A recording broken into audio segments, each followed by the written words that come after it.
ಅನ್ವರ್ ಮಾಣಿಪ್ಪಾಡಿಗೆ 150 ಕೋಟಿ ಆಫರ್ ವಿಚಾರಕ್ಕೆ ಸಂಬಂಧಪಟ್ಟ ಹಾಗೆ ಸಿಎಂ ಆರೋಪಕ್ಕೆ ಬಿವೈ ವಿಜೇಂದ್ರ ತಿರುಗೇಟು ಕೊಟ್ಟಿದ್ದಾರೆ. ವಕ್ಫ್ ವಿಚಾರದ ಬಗ್ಗೆ ಧ್ವನಿ ಎತ್ತಬೇಡಿ ಅಂತ 150 ಕೋಟಿ ಆಫರ್ ಅನ್ನ ಬಿವೈ ವಿಜೇಂದ್ರ ಅನ್ವರ್ ಮಾಣಿಪ್ಪಾಡಿ ಅವರಿಗೆ ಮಾಡಿದ್ರು ಅನ್ನೋ ಆರೋಪವನ್ನ ಸಿಎಂ ನೆನ್ನೆ ಮಾಡಿದ್ರು. ಇದಕ್ಕೆ ವಿಜೇಂದ್ರ ಸಿಎಂ ಈಗ ವಿಚಲಿತರಾಗಿದ್ದಾರೆ. ನಾವು ತೊಡೆ ತಟ್ಟಲು ಎಲ್ಲಾ ರೀತಿ ಸಜ್ಜಾಗಿದ್ದಾವೆ, ಏನ್ ಬೇಕಾದ್ರೂ ಆರೋಪ ಮಾಡಲಿ, ನಾವು ರೆಡಿ ಅಂತ ವಿಜೇಂದ್ರ ಹೇಳಿದ್ದಾರೆ. ಪ್ರಿಯಾಂಕ್ ಖರ್ಗೆ ಹೇಳಿಕೆ ಇಟ್ಕೊಂಡು ಆರೋಪ ಮಾಡ್ತಿದ್ದಾರೆ. 150 ಕೋಟಿ ಆಮಿಷ ಅಂದ್ರೆ ಅದಕ್ಕೆ ಅರ್ಥ ಇದೆಯಾ ಅಂತ ಕೇಳಿದ್ದಾರೆ.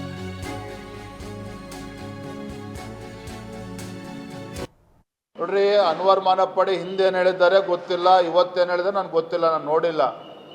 ಆದರೆ ಒಂದು ನಾನು ಹೇಳ್ತೇನೆ, ಇದಕ್ಕೇನಾರ ಅರ್ಥ ಇದೆಯಾ? BJP ಸರ್ಕಾರ ಇದ್ದಾಗ ಅವ್ರು ಕೊಟ್ಟಂಥ ವರದಿನ ಕಾಂಗ್ರೆಸ್ ಮುಖಂಡರನ್ನ ಕಾಪಾಡಿ ಅಂತೇಳಿ ನಾನ್ಯಾಕೆ ಅವ್ರ ಮನೆ ಬಾಗಿಲಿಗೆ ಹೋಗಬೇಕು?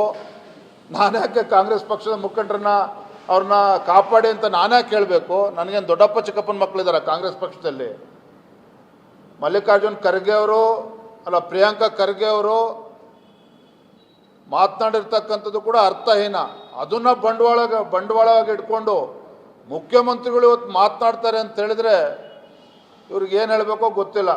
ಹಾಗಾಗಿ ಎಲ್ಲೊಂದು ಕಡೆ ಮುಖ್ಯಮಂತ್ರಿಗಳು ವಿಚಲಿತರಾಗಿದ್ದಾರೆ ಅಂತಕ್ಕಂಥದ್ದು ಸತ್ಯ.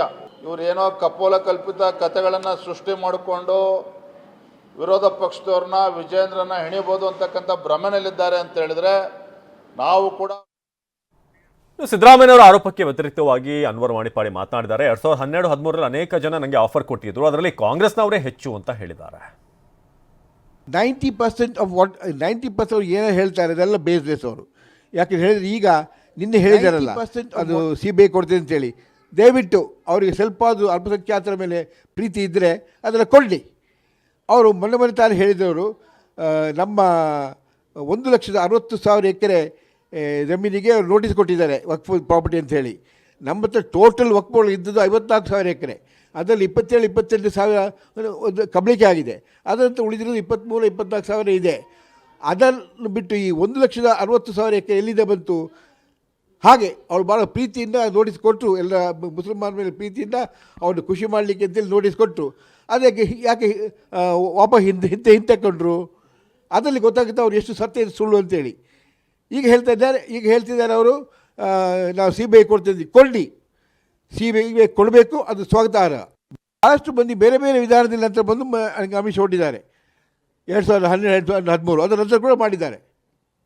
ಅದು ಕೇವಲ ಕಾಂಗ್ರೆಸ್ ಅವರೇ ಆಗಿದ್ದರು.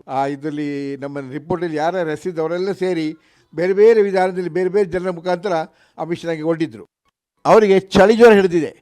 ಯಾಕೆಂತ ಹೇಳಿದರೆ ಈ ಒಂದು ವರದಿ ಹೊರಗೆ ಬಿದ್ದ ತಕ್ಷಣ ಅವರಲ್ಲಿ ಯಾರೂ ಉಳಿಯುವುದಿಲ್ಲ, ಆ ಪಕ್ಷ ನಿರ್ನಾಮ ಆಗೋ ಚಾನ್ಸ್ ಇದೆ.